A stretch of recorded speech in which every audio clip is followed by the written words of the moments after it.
ఆధునిక యుద్ధ తంత్రానికి వివిధ దళాల మధ్య సమన్వయానికి ఆపరేషన్ సింధూర్ ఒక అద్భుత ఉదాహరణ అని భారత సైన్యాధిపతి జనరల్ ఉపేంద్ర ద్వివేది అన్నారు. బెంగళూరులో జరిగిన రన్ సంవాద్ కార్యక్రమంలో మల్టీ డొమైన్ ఆపరేషన్స్ అనే అంశంపై ఆయన ప్రసంగించారు. ఆపరేషన్ సింధూర్ కేవలం ఒక విభాగానికి మాత్రమే పరిమితం కాలేదని ఉపేంద్ర ద్వివేది తెలిపారు. సైబర్ ఎలక్ట్రానిక్ వార్ఫేర్ సాయంతో సైన్యం, వైమానిక దళం ఉమ్మడిగా లక్ష్యాలను ఛేదిస్తే నావికాదళం వ్యూహాత్మక కదలికలతో శత్రువుల అంచనాలను దెబ్బతీసిందని ద్వివేది వివరించారు.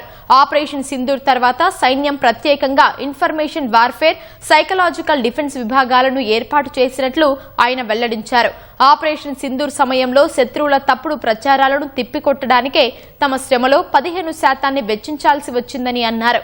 ఆధునిక యుద్ధాలు ఇక భౌగోళిక సరిహద్దులకే పరిమితం కావని ఆర్మీ చీఫ్ తేల్చి చెప్పారు.